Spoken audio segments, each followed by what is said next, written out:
post office.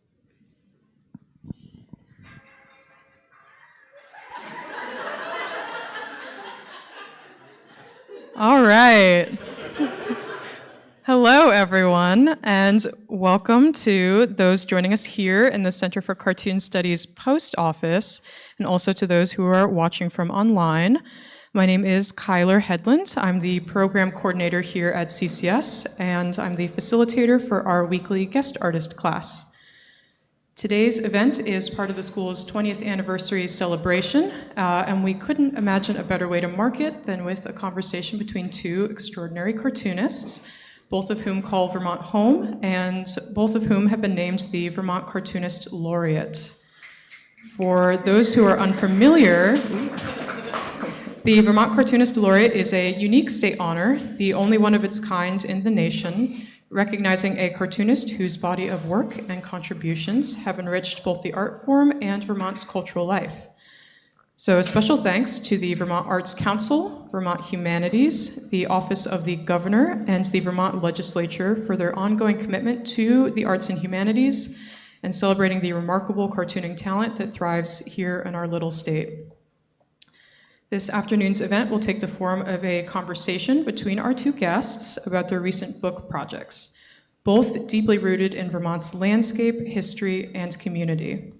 For those attending in person, there'll be time for audience questions, so as you listen, please keep in mind anything that you would like to ask Alison or Tillie. And now, to introduce our guests. Alison Bechdel is the creator of the landmark comic strip Dykes to Watch Out For, a touchstone of queer culture and feminist humor that she self-syndicated for 25 years. Her graphic memoir, Fun Home, was named Time Magazine's Best Book of 2006 and later became a Tony Award-winning Broadway musical. A former cartoonist laureate of Vermont, she lives in the state where her most recent graphic novel, Spent, is set. And Tillie. Hi. Tillie Walden is a cartoonist and illustrator from Austin, Texas, and a graduate of the Center for Cartoon Studies in Vermont. Over the course of her time at CCS, she published 3 books with the London-based Avery Hill Publishing. Her later works include the autobiographical Spinning, the sci-fi epic On a Sunbeam, and Are You Listening?, a magical realist road trip story. She is currently at work on Charity and Sylvia in partnership with Vermont Humanities. The winner of multiple Eisner Awards and the Los Angeles Times Book Prize, Walden is the current Cartoonist Laureate of Vermont, and she also lives in the state with her family. Everybody, please give a warm welcome to Alison Bechdel and Tillie Walden.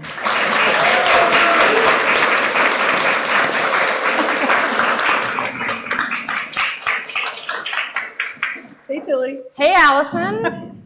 Hey, CCS. Hello. What up, White River?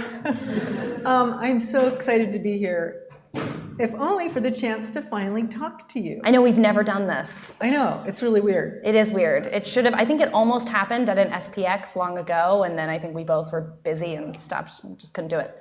Yeah. But here we are. Here we are. So we're going to start by each talking shortly about our latest project, and I'm going to do mine first.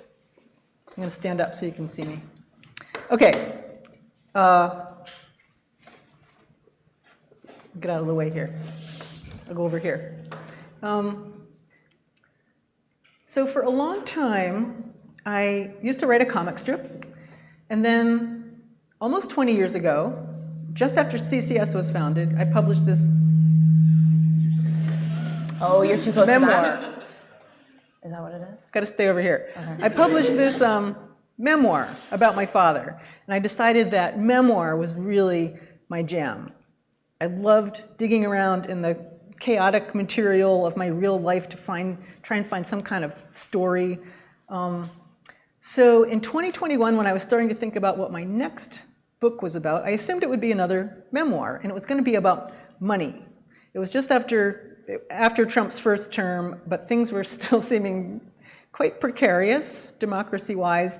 And when I thought about all of the existential problems facing us, the root of everything seemed to be capitalism. So I wanted to explore that. But when I sat down to actually start writing this factual memoir, which turned out to be Spent, it quickly lost its appeal. Did I really want to talk about how much money I made and spent? Did I really want to learn about economics? Did I really want to read Marx? No, I did not. I suddenly realized that instead of writing a memoir about money, it would be much more fun to write a fictional story about someone who was trying to write a memoir about money. So I came up with this character, a cartoonist named Alison Bechdel, who's both me and not me. I play around with what's true and what's fiction over the course of the book, but one actual thing that this character, that's true about this book, is that Alison lives in Vermont, as I do in real life. She lives on this farm with her partner Holly, where they run a pygmy goat sanctuary. I do have a partner named Holly. She's sitting right back there. But we don't live on a farm or have goats, pygmy or otherwise. So those bits are made up. But there are parallels with my real life, such as this Alison character feels like she's somehow gotten off track in her life. She's lost her youthful idealism. Her current financial circumstances are quite comfortable, but in her youth, she barely scraped by on the income from her comic strip, Lesbian PETA members to watch out for. And then things started to turn around when she published a successful memoir, not about her father, the gay funeral director, but about her father, the taxidermist. And then her finances improved more dramatically when that book got turned not into a Broadway musical, but a prestige TV series. So now in late middle age, Alison is living in a kind of complacent cocoon, insulated by her Amazon Prime orders from the kind of meaningful engagement with the world that she used to have. In her 30s, she preached against the evils of Amazon. Now look at her. She knows something is really wrong, but she's not sure what to do about it. Theoretically, what she's doing about it is writing this memoir about money, but that entails a lot of sitting bleakly in front of the computer, immobilized by the news. And she ends up being saved by her friends, this gang of people who all live in a group house together in Burlington. Here's Holly and me sitting down with Ginger, Stuart, Sparrow, and Lois to watch the season premiere of Death and Taxidermy. And these people never lost their youthful idealism. They're all still very engaged in political and community life. But here I've taken another flight into fiction. These aren't my real life friends. They are characters from my comic strip. Here they all are in an episode from the early 2000s. That's Sparrow and Stuart's toddler, JR, sitting on the floor there, who is now in college with the pink hair there. Or maybe not. They came home toward the end of the semester with their polycule partner, Badger, and announced that they were dropping out.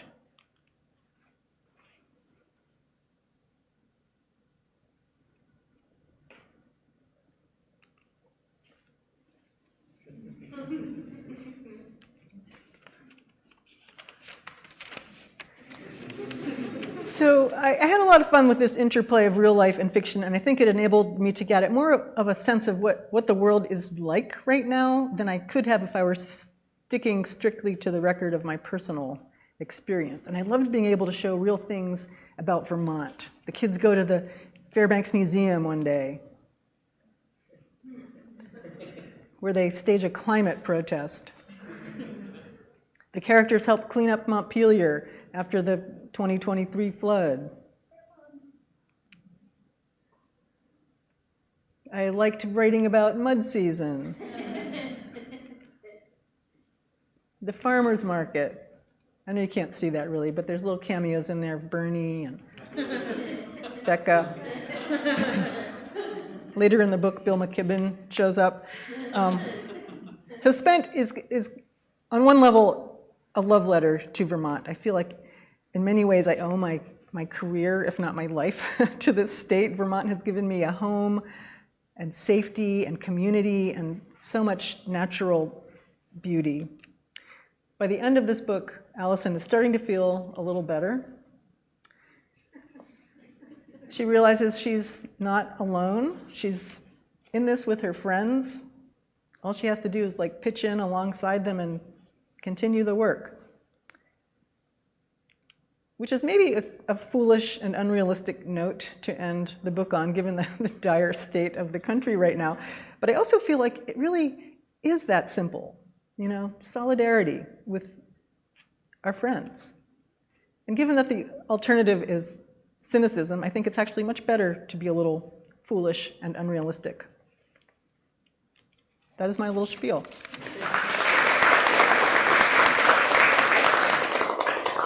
Now I'll go over here. Isn't there like a picture of a hammer? Did I make that up?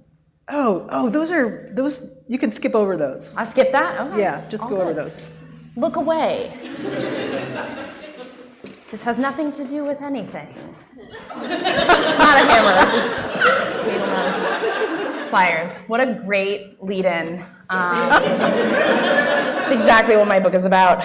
I am going to read from this book, which is odd for me because it is not done and it has not been published yet, but why not? I don't think you need to know much except that these two women lived in America in the 1800s. They are long dead, but they lived interesting lives. And the section I'm going to read you from is stylistically different from the rest of the book. It's just about their childhoods. And I'm just going to tell you about Charity's childhood because that's plenty. We don't need to get into Sylvia just yet. So let's dive right in. Part 3 of 5 parts, beginnings. Charity Bryant. It is May in the year 1777 in the United States of America. The country is at war with Great Britain. Smallpox ravages the people of Massachusetts. Also, by the way, this has not been copy edited yet, so do not judge me if you see an error. A woman named Silence Bryant gives birth to her 8th child in her home in North Bridgewater. She names her Charity after her own sister, Charity Howard. An auspicious choice, as Charity Howard was an aging, unmarried seamstress. She would die in her 80s, still a single woman. Silence and her new baby will have a few weeks together. Silence dies in June. She was 38 years old. The war continues and soldiers die. Charity does what her mother could not. She survives. This is the family that Charity is born into. Her father, Dr. Philip Bryant, mother, Silence Howard Bryant. Oliver is the firstborn, the eldest, bright, eager. Charity never met him. He died in the aforementioned war 1 year before she was born. He did not want to die and harbored hope he might see his family again, but he would not. Then came Ruth, the first girl, a twin, but only Ruth continued on. She was clever and laughed easily. She will live just 23 years. Then came Daniel, a sensitive boy, prone to tears. He will live 25 years.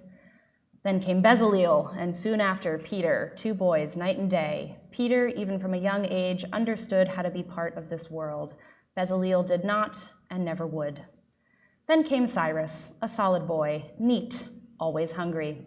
He will live long enough to have children, only to leave them all too soon. Then came Anna. You know of Anna, if you've read the first 100 pages of this book. Then another girl, Silence. She lived up to her name, which is perhaps why she will live longer than all of her brothers and sisters. And last in line, the closing refrain is Charity.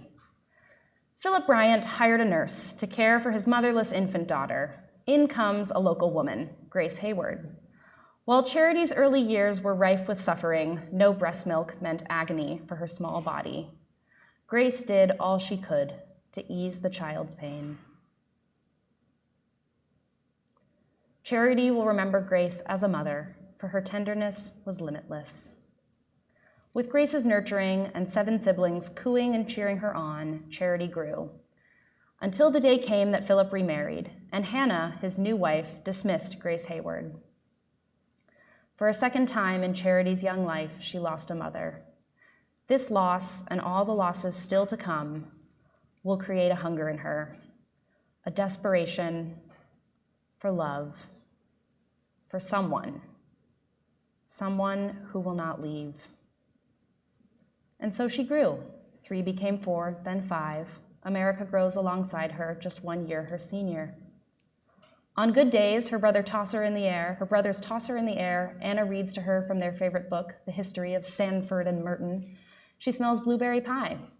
On bad days, fights erupt. Her siblings have no time for her. On these days, the house is coated in tension. Sadness drips down the wall. When Charity is 6, her sister Ruth falls ill with consumption. She takes to her bed. Her father orders her to keep away from Ruth's room, but she sneaks in anyways.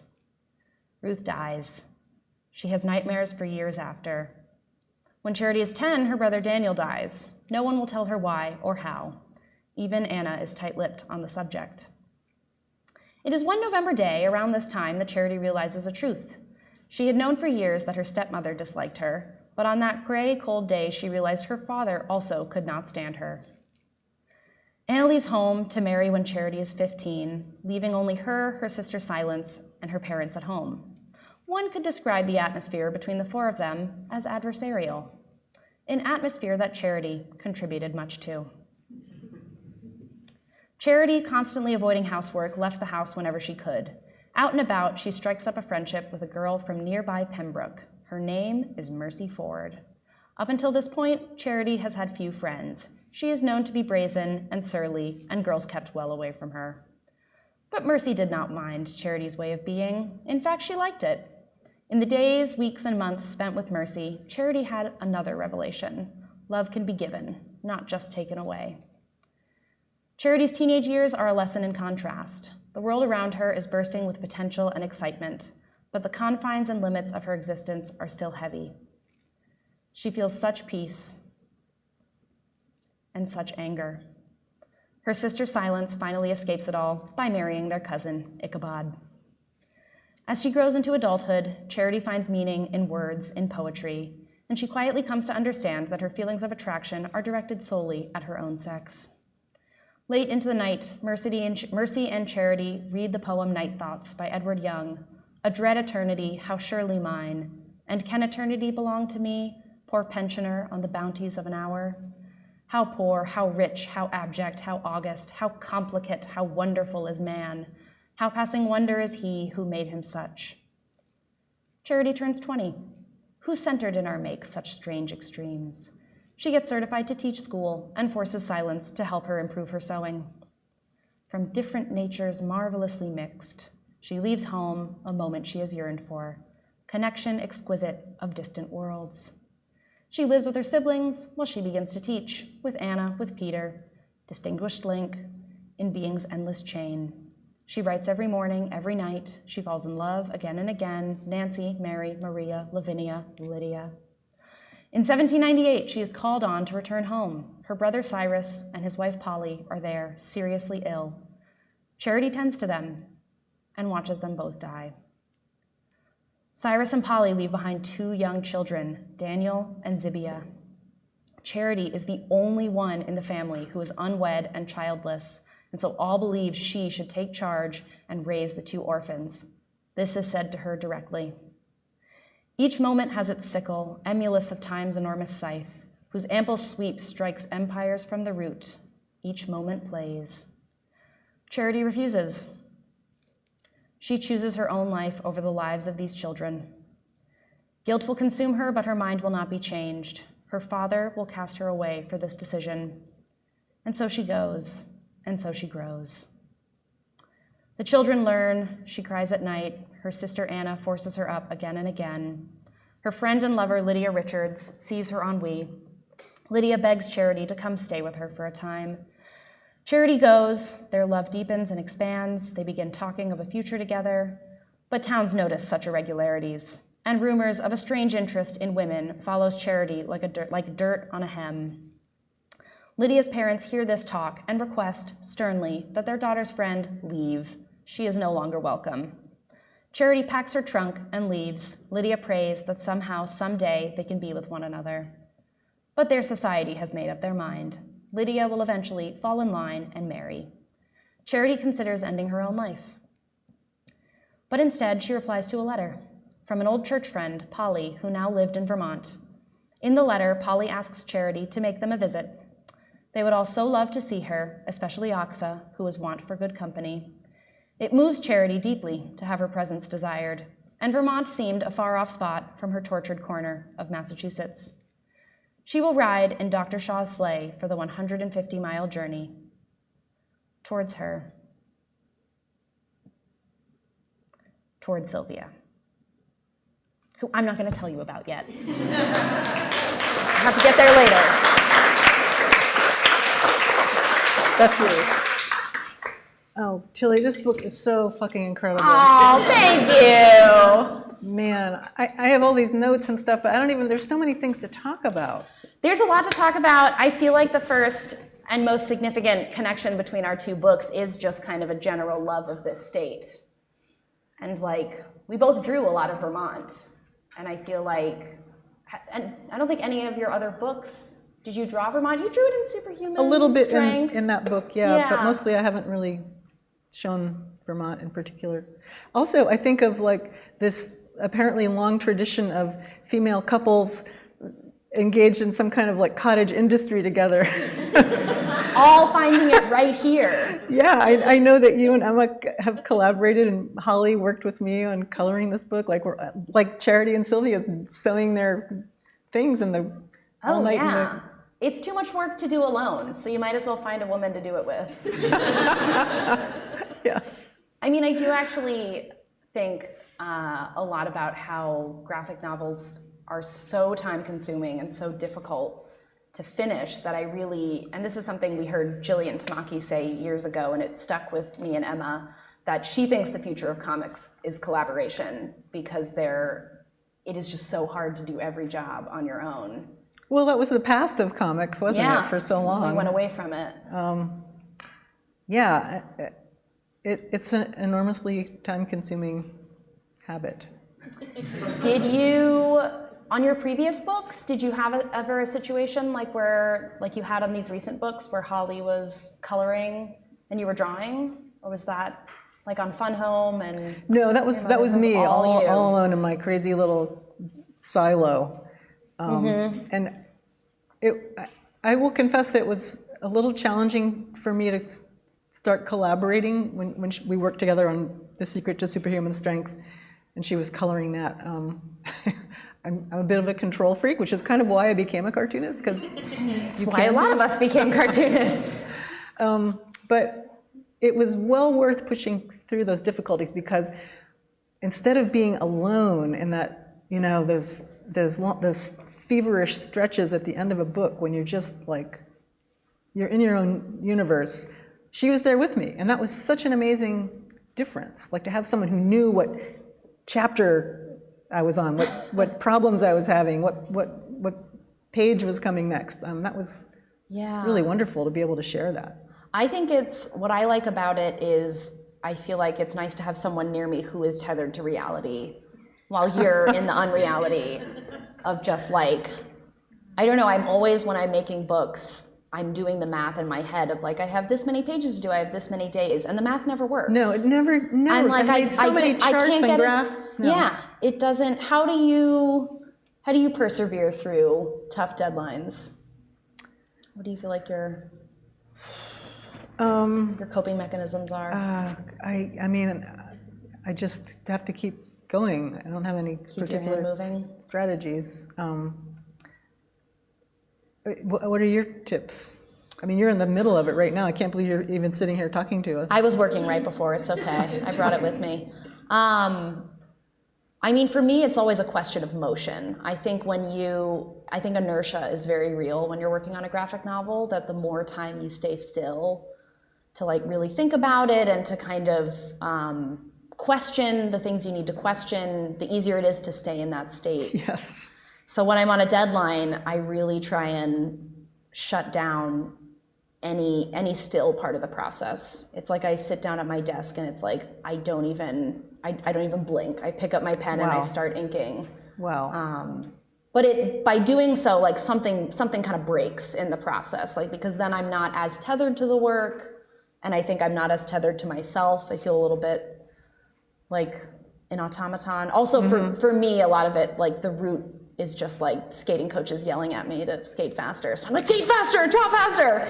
Well, you're really good at it. Thank you. You're good at it too. I am not as prolific as you, and I think that's because I do spend a lot of time sitting around thinking about what it's gonna, like a lot of that inertia time that you described. Yeah. Can you speak to your process on Spent a little bit? Spent is actually went really quickly, unusually quickly. Really? Yeah. Because unlike these memoirs that I was doing in recent years, which were voyages of discovery, I didn't know, the whole point of writing them was to figure out what it was I wanted to say. Yeah. That takes time, and you can't engineer it, like it just has to come. And with Spent, I realized at a certain point, oh, I'm writing my comic strip again. This is just a story. I just need to plot it out and then draw it. It wasn't like I was waiting for some kind of magic insight. Was that kind of freeing? Yes, I loved that. Was it fun? I loved that. Yeah, I was curious because I love memoir, and I think even though I've really only done one true memoir, I think for most of my comics career, I've been like, my heart is in the memoir. My heart is in the, like, I love telling the secrets. I love writing about the raw feelings. But on more recent projects, and especially this historical book, I went into it not to dissect my trauma, but I was just like, I just want to tell an actually good story. Like, I just want to see if I can make a good comic. You can. Yes. Thank you. Let's talk about this book. How did this start? How did you get into their heads? How did you decide on the using that old-fashioned diction? How did you hear their voices? What kind of material were you working from? So I spent probably longer on the research phase than I did on the working of the book. I think, yeah, I did. The first thing I did is there's a book about them that is just written by a historian, and it's lovely, but it's written by a historian. And so I just sat down and I've seen that book, yeah. and I couldn't get into it. Well, because even though, of course, I was fascinated by the idea, but I couldn't quite. You didn't feel like you were living in the room with them. I Right. felt like I was reading the facts, but it was enormously helpful. So I read that, and then I went to the museum that has all of their papers. And there are a few journals that are really, really long-winded. Sylvia, every time she went to church, which was usually twice a week, she's a very devout woman, she would write the whole sermon out by hand. And I read them because every now and then she would stop describing like Ephesians or whatever and be like, oh, and by the way, this like significant life thing happened. And I'd be like, God, I have to actually read these. I had to parse so much information in her journal. But from that journal came a lot of story and a lot of tone. Did you get to hold the actual journal, or was Yeah, it? they didn't care. I was just sitting in the Wow. room flipping Wow. it. They did say, don't use a pen. They didn't want me spilling ink on Sylvia's words, so I had to use a pencil. But yeah, I just sat there day after day. And then there were like 900 letters. Wow. But what's sort of weird and the challenging part is the majority of the letters were written to them, not by them, because Charity was very careful to destroy most of her papers. So her journals no longer exist. Most of her letters don't exist. Sylvia kept her journals around because she was pious. It's okay. I think Sylvia didn't think she was revealing any secrets in her journal. I found a few, but kind of by accident. But the letters, I was reading halves of conversations, which was weird. Because sometimes they would mention something intense that Charity had written, but they wouldn't say what it was. And it was my so... God. But from all of that reading, I started to understand the tone of the time. And then I also, when reading the original historical book about them, I made a list of every text that they had evidence that Charity and Sylvia had read. So every book, like trashy novels about British soldiers impregnating women and then Wow. they killed themselves. That's literally the plot of at least 3 books that I read. But it was from those books that I stole the tone of how they speak in the time. So like if I hadn't read like Pamela and The Coquette and all of these.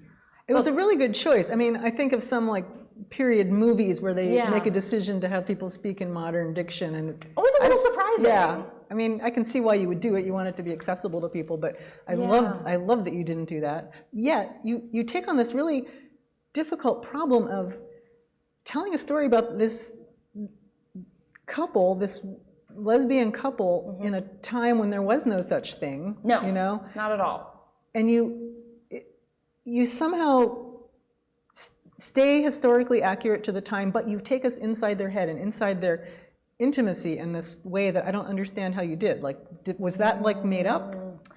It, I think, came from the way they very sort of delicately described themselves and their life in Sylvia's journal. I don't think I could have written about their intimacy without Sylvia hinting at it like every 3 pages.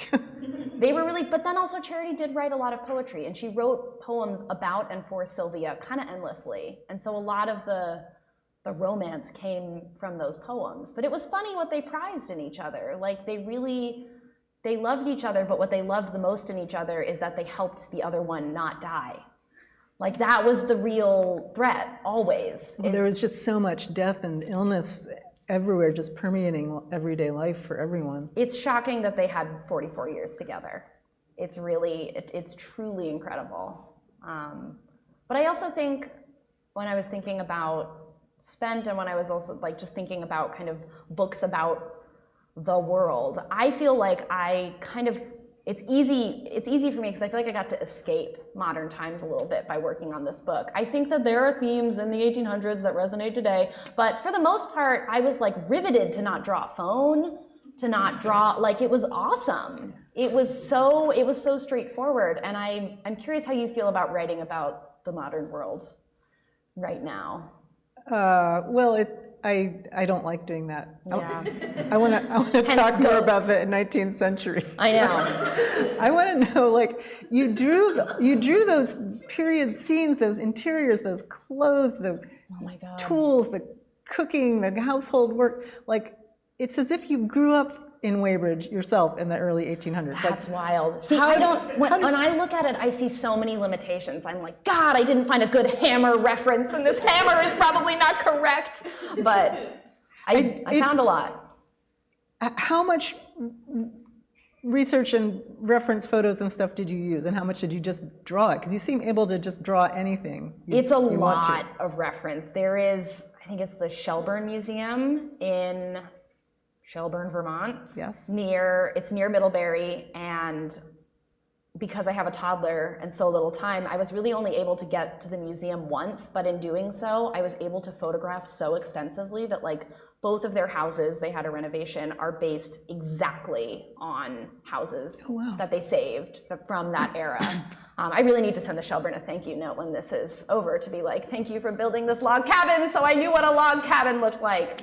And not only that, you knew how a log cabin was built. Like I love the scenes in the book where you see the house getting built over time. But see, those scenes are intentionally at like kind of a wide shot because I didn't want to get, I couldn't accurately do a close-up of how to build a house, but from far away, you build down to up, right? It's okay. I want to talk about that because I feel like I'm hiding a little bit.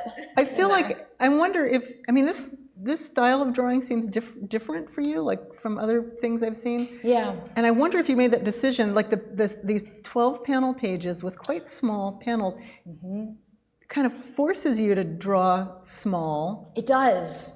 And was that intentional, like so you didn't get stuck in details? It was. I think second years know this because you've already taken my class. I love grids. I find grids so soothing. I find comics on a grid just the best. I loved when I could see that the book was all on that template. It's challenging now that I'm trying to finish the book and I'm like, why are there 12 panels on every page? This is so stupid. But in the writing of it, I found it so freeing to not have to pick panel layouts. It took that little piece out of the equation and also the decision to do the book in vignettes and not tell.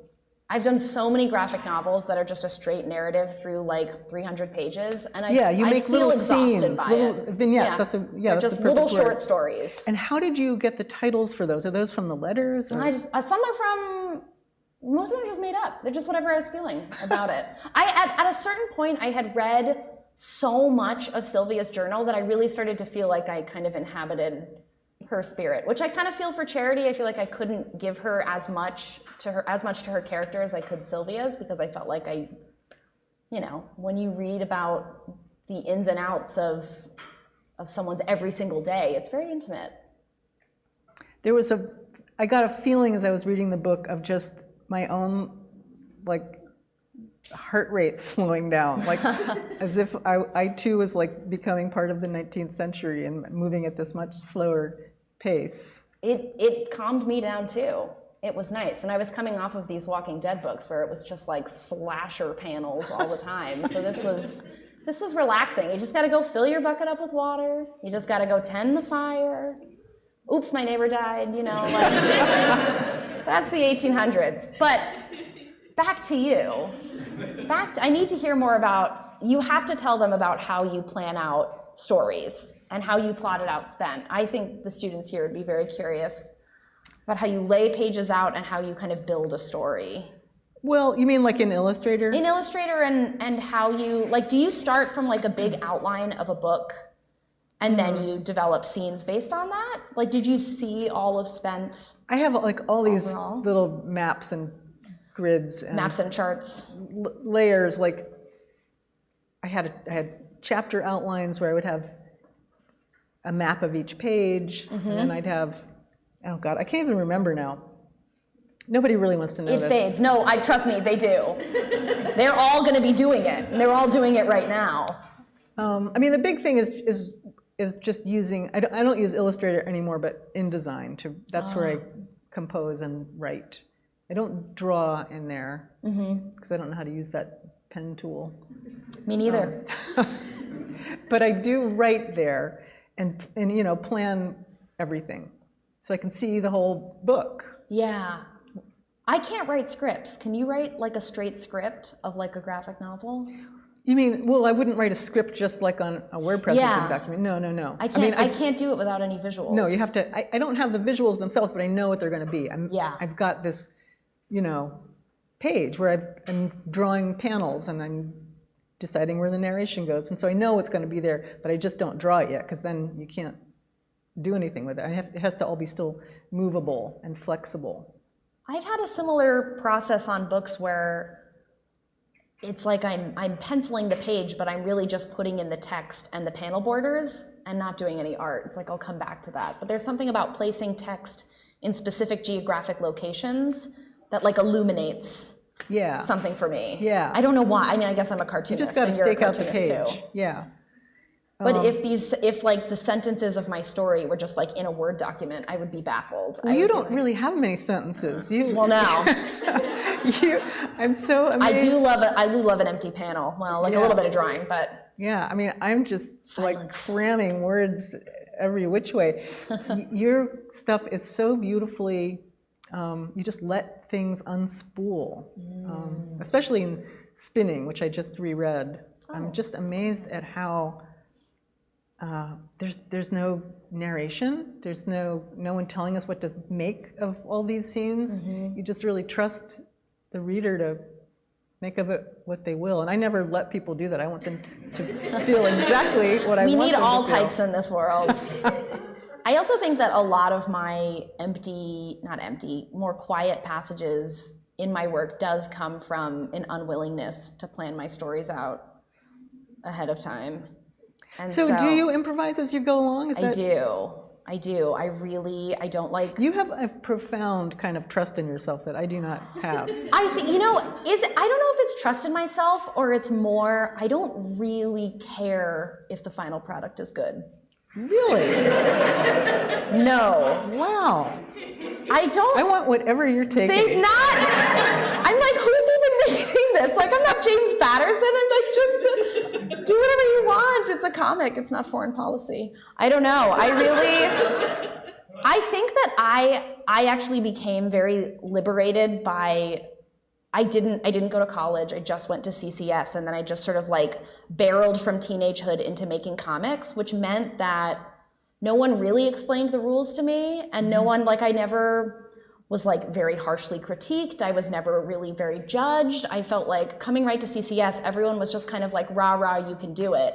And I took them at their word. I was like, they said I can do it, so I can do it. And then like making graphic novels can be so miserable and lonely and hard that I was like, well, at least I should just be chill about what it is. Like, the process of drawing all these pages can be so difficult that at some point along the way, I really decided to just like forever accept whatever they are. Wow. Well, it seems to serve you very well. How do you feel about your books at this point? Do you have different relationships with each book? Yes. Yeah. Yes. I feel very ambivalent about the memoir I wrote about my mother. I can never even really think or talk about that. It's like, why did I do that to my poor mother? I still don't know what The Secret to Superhuman Strength was about. See, we're doing the same thing. I feel the same way about my books too. Is there, I know authors have different feelings when people ask them this question, but is there kind of a favorite? Like, is there a book of yours that you feel like a continuing kinship towards? Or is it always just the next book? It's usually always the next book. Yeah. Although I do feel somehow like my comic strip that Dykes to Watch Out For was my, like, just the thing that saved me and made me able to do anything else. So I have a very fond spot for that. And it was fun to come back to it in this book in a kind of big circle. I love that you did that. I think it's really cool. And I wish that strip cartooning was still I know. a thing. Yeah, you can't sustain that anymore, really. No, and if there's really no better format for learning than short comics that you have to make fast. Like, it's just a direct pipeline to ability, and like a direct pipeline to figuring out if you actually like this. You know, Yeah. like, you shouldn't start with a graphic novel. No. But you did, sort of. I started with novellas. They were all like 60 to 90 page books. They were little short guys. They were great, and it was perfect. It felt like, and I would just tell them in like, I would take a 90-page story and divide it into 3 parts. I was like, there's 3 parts, so it's just 3 30-page comics that you just somehow link together. And it taught me what I needed to know. But Tillie, you have some kind of crazy skill.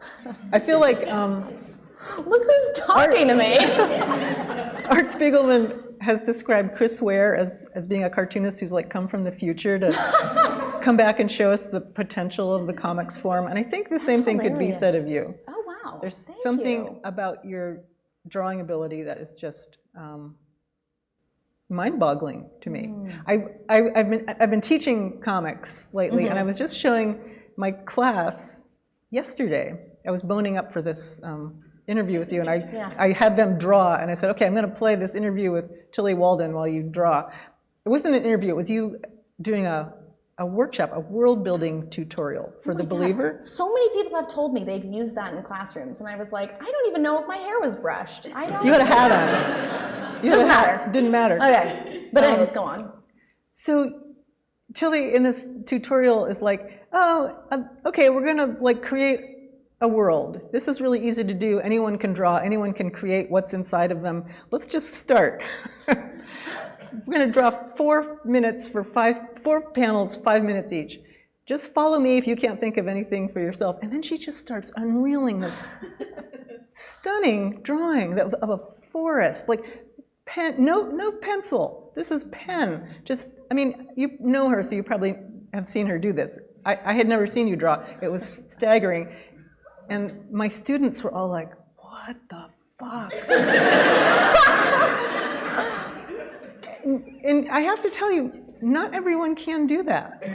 Yeah, I do. I see it in my students' eyes when I'm like, let's go straight to ink, and their soul leaves their body. I mean, I like because they're not ready to do that. I love your belief that it is that easy and that anyone can do it. And I'm wondering if you have actually had success in like convincing people, like hypnotizing them into being able to do that. Every now and then. I mean, I don't know. I also, the first years remains to be seen. We'll see in January what I can give to you. I feel like I've seen it in my workshops, which are these like really short but intense long days. And I feel like all I'm doing is just trying to wear down the students to the point where they just like stop resisting. Stop resisting. Stop thinking of every line as a potential mistake. Stop thinking of mistakes as a problem.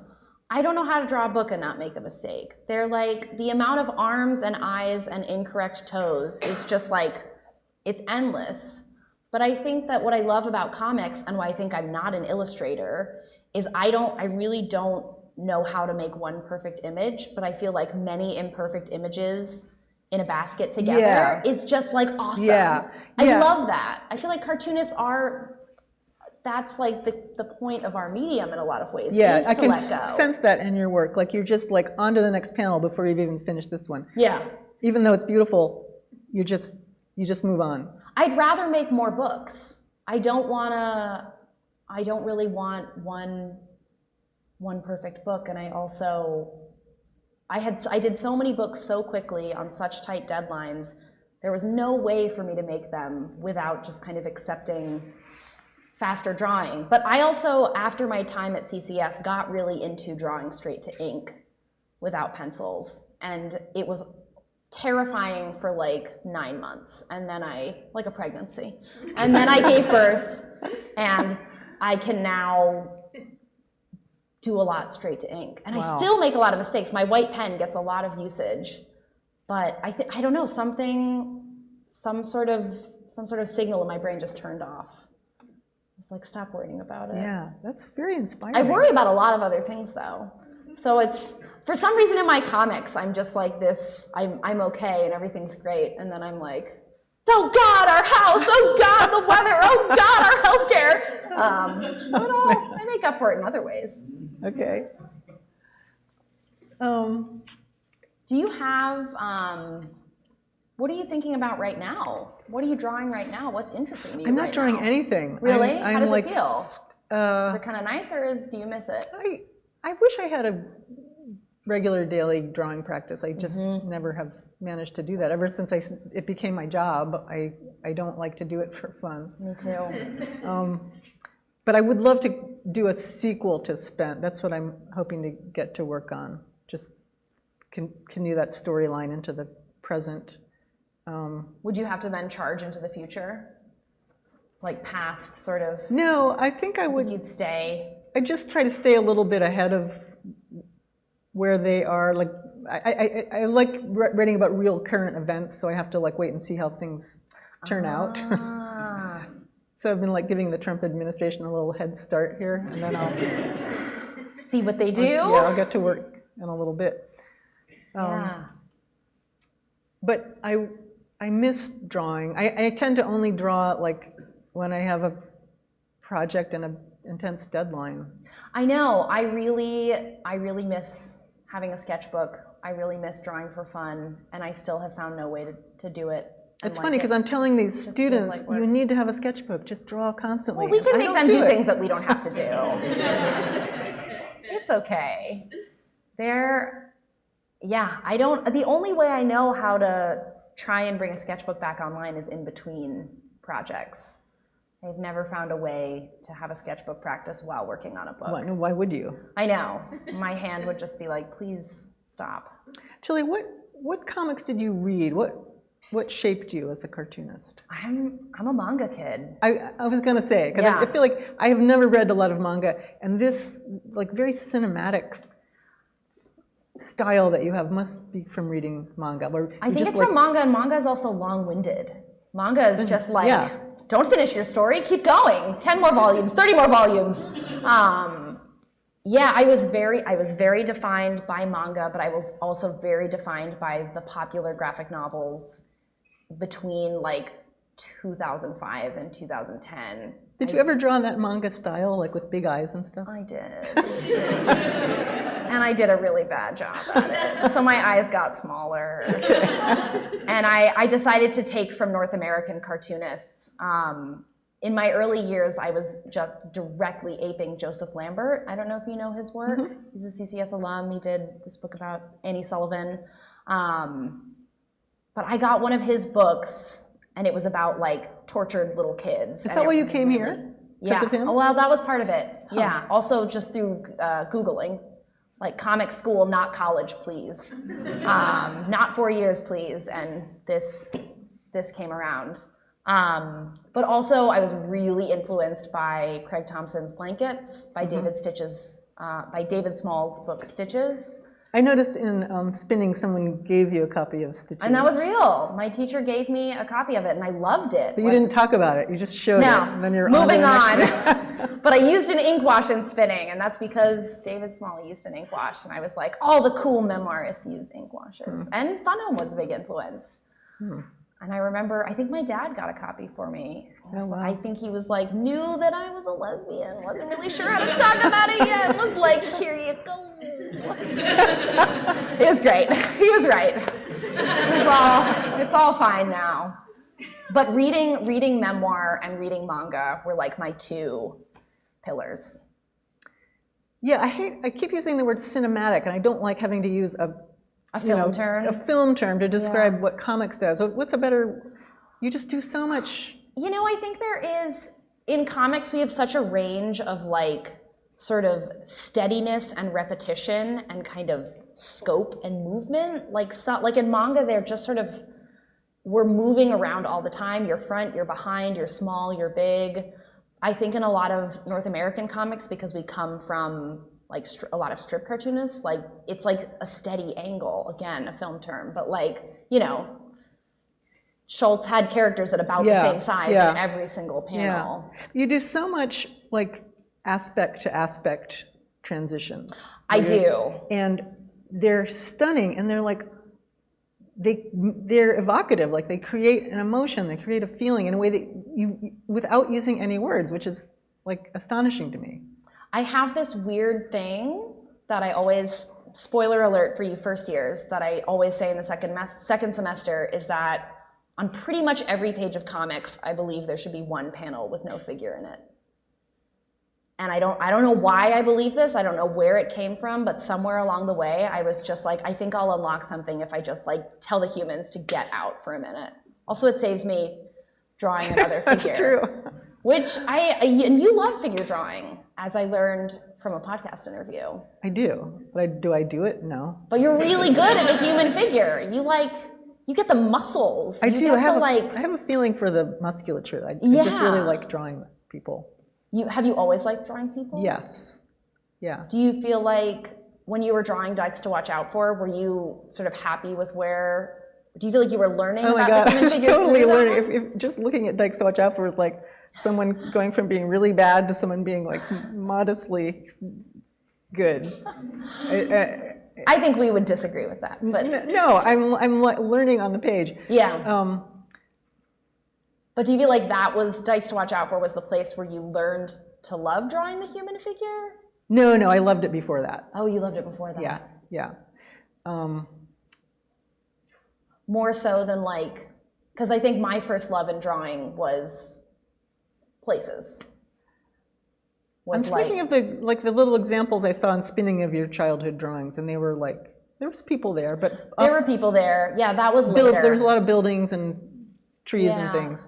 No, I didn't like drawing things at all. I just liked drawing people, and I like drawing people doing stuff, like, you know, athletes, and I just love drawing bodies in motion. See, this is where I think collaboration is really interesting, because if it was up to me, I would like pretty much only just draw like a grassy field and a rock and a stream and a mountain and a tall building, and then I'd be done. Even though like there are things I like about drawing the human figure, but like when I did a picture book with Emma, she drew all the figures, and then I came in and did the background. I have never felt more free. It was so cool. I was like, someone figured the knees out. They're all right there. And then I just get to come in with these lovely weeds. So this is all to say, I think like it can be good sometimes to acknowledge what you really love to draw and make someone else do the other drawing. Assembly line model. Like Hergé, he had a big, I mean, a lot of people did. Obviously, when you get into superhero comics and manga, you just see these teams of people. It is kind of strange, I think, that as North American cartoonists, a lot of us are like, yeah, of course you should do it all alone. You should write it all and draw it all and edit it all and color it all. And it will take you 10 years. Yeah, and then a couple people will read it. Yeah. Do you, I mean, it's something I've seen you talk in interviews about Spent, that we can talk about it if you want to, no pressure, but I am curious how you feel about just success and just your having, I don't know, being known for your work, being known as a cartoonist. How does it feel for you? I don't know. Yeah. I try not to think about it. Vermont's a really good place to be nichely successful. Yes. Yeah, I mean, no one bothers me. Yeah, I don't really go out much in the world where anyone cares about that stuff. I mean, I do, because I had to go to Comic-Con this year, got COVID.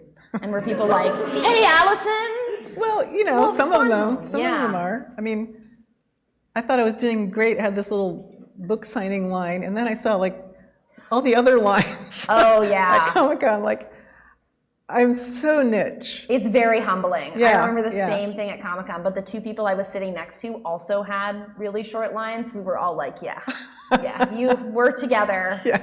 We're not whatever that Game of Thrones guy is. We're something. I mean, I feel incredibly lucky. Like, how the hell did I get to like be a cartoonist as my job?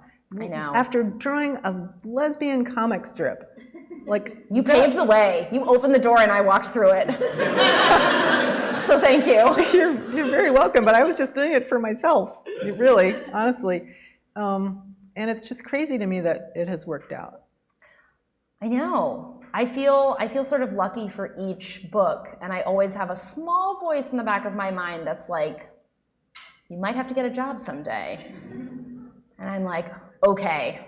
I will enjoy this as long as I have it. I really was almost at the point of having to get a job when I was saved by Fun Home's success, which I was not counting on or expecting at all. And it was at this point when my comic strip was just losing papers every day. Like, the internet was changing things. Yeah.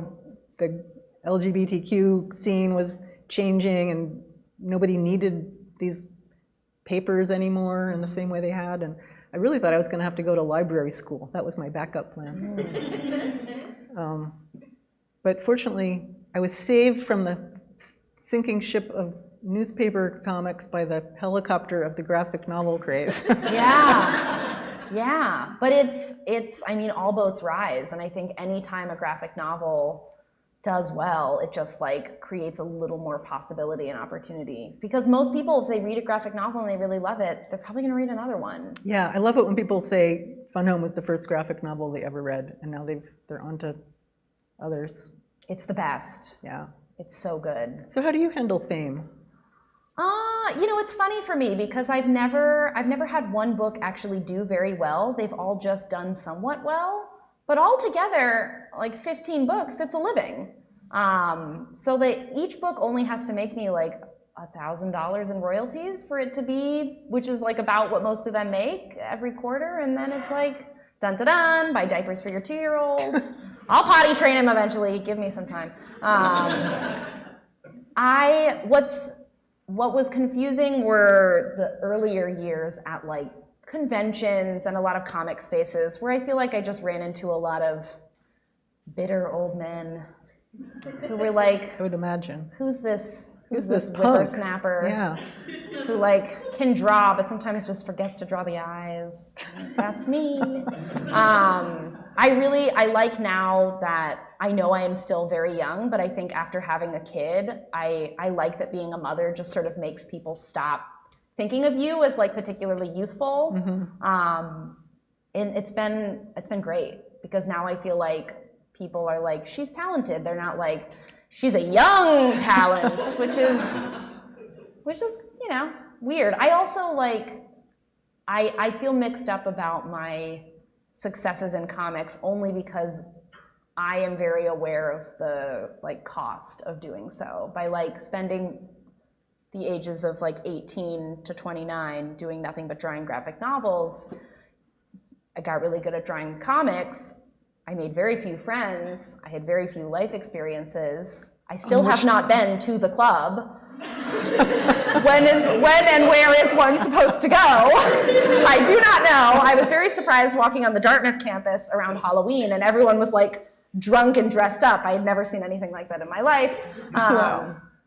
So like I missed a lot and now I guess I just have to do it as a mom, which is fine. But yeah, I guess I'm glad I did it this way because I love this job and I want to do this job more than other jobs. It really, like, making comics does fulfill me. But yeah, there was definitely a price to pay. It is funny, that phenomenon of the more time you spend writing about your life, the less life you're living to write about. Yeah, it's really, I'm never going to make a book about my early adulthood because it would just be a single panel repeated of me at a drawing table in different countries. Yeah. Okay, I have a question for you. I was listening to an old interview you did from 2017. Shiver. Why? In which you said you would never, ever date a cartoonist. I did say that. What I should have said, I'm not going to date a bad cartoonist. If they're beautiful and talented, I guess I'll marry them. Yeah, just skip the dating, just marry them. No, I think, I spent my only social events for so many years were like conventions and different authorial events. And I was really like, whoa, it was like this drunk thriller writer over here lamenting that Penguin Random House didn't give them enough publicity, and like these YA writers who like want to be your friend and want me to follow them on Instagram. I had no idea how to connect with the broader writing community. And so I was like, I don't think I can date these people, but life and love is weird. So, sometimes you're someone's thesis advisor and you fall in love. Should we stop for questions? We nailed it. It's 4:01, so yes. Great. I think we get to turn the live stream off, which means now we can Now we can relax. be a little more honest.